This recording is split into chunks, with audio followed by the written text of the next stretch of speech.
Hi everyone, this is Professor in Das Science, and this video is part of our series on maths for science and engineering. This video covers the differential equation for concentric circles, which is an example of a separable differential equation. So if you haven't done it yet, make sure that you check out the video where we explain how to solve a general example of the family of separable differential equations. And otherwise, let's go! In this video, we're going to go through an example of a separable first-order ordinary differential equation. You should be familiar with separable first-order ODEs and the general techniques to solving them that we discuss in the corresponding video. If that's not the case, please pause here and go back to it. There's really no rush, and it is better to make sure that all the concepts are very clear. In this video, we will focus on solving a particular example. We will solve the equation x plus y times dy by dx equals 0. The first thing to note is that you will often encounter equations written in different ways. In the video discussing the general solution to these equations, we wrote them in this standard form in which the differential is on the left-hand side and the rest is on the right-hand side. In our case, the equation as written doesn't have this form, so the first step is to figure out whether it can be rewritten in the standard form so that we can then confirm that we are indeed dealing with a separable equation. To do so, we first copy down the equation that we've been given, and we then rewrite it by moving the x term to the right-hand side. And we finally isolate the derivative by moving the y term dividing to the right-hand side. By inspection, we now see that this equation does indeed have a separable form. But to make this more concrete, we can compare it to the standard form that's right up here. And we can identify the function f of x as equal to minus x and the function g of y as equal to 1 over y. And in fact, this identification is not unique, as we could also choose f of x as equal to x and g of y as equal to minus 1 over y. But either way, the equation that we have today is clearly of separable form. And so moving forward, we will use this standard form here.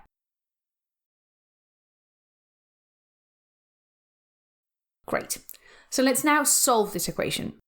We will use the standard algebraic trick for separable equations, and let's start by copying down the equation again, so we have it right here. Remember that the algebraic trick is to consider the derivative dy by dx as a standard ratio of the quantity dy over the quantity dx. And if we do that, we will be able to manipulate this expression such that we move all quantities that depend on y to the left-hand side and all of the quantities that depend on x to the right-hand side.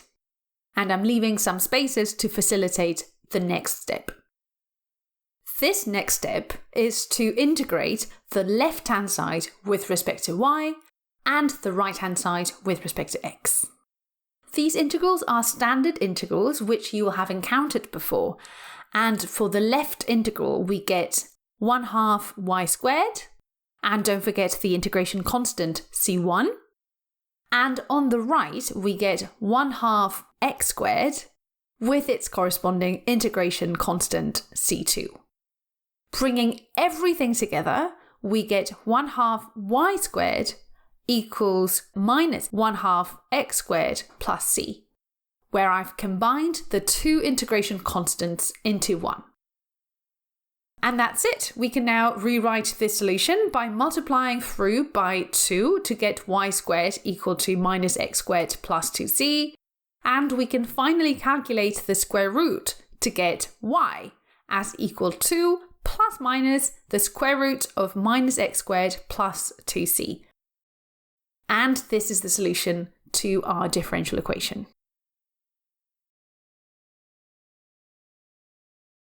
In summary, we've now solved this differential equation and found that the solution takes this form.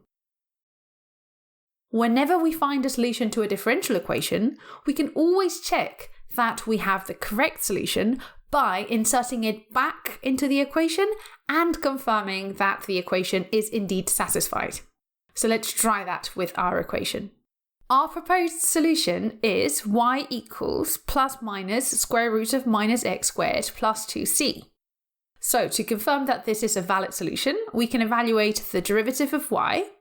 And if we do that explicitly, we get the derivative with respect to x of this expression, where I am rewriting the square root as the power 1/2 for simplicity. To evaluate this derivative, we first write the plus minus in front.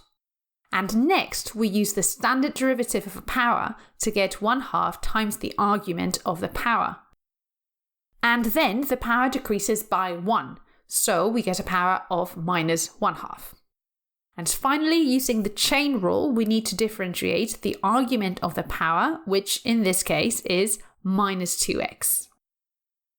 And feel free to pause here for a moment to convince yourself of this derivative and all of its multiple steps.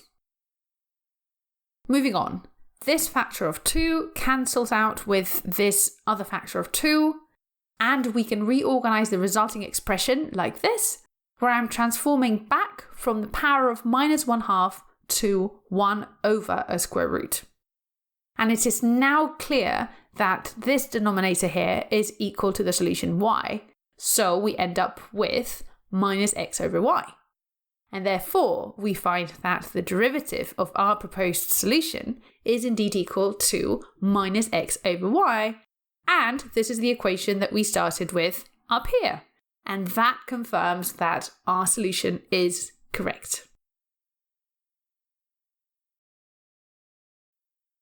As a final step, it's always good practice to make a graph of the solution to a differential equation, as it may reveal some interesting features that may not be fully apparent from the mathematical expression.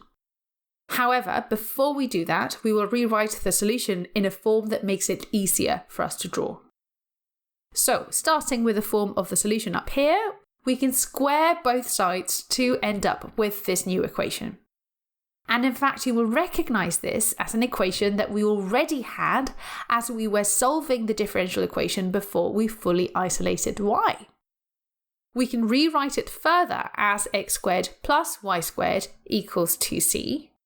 And finally, let's define a new constant a as equal to the square root of 2c, so that we can rewrite the equation as x squared plus y squared equals a squared.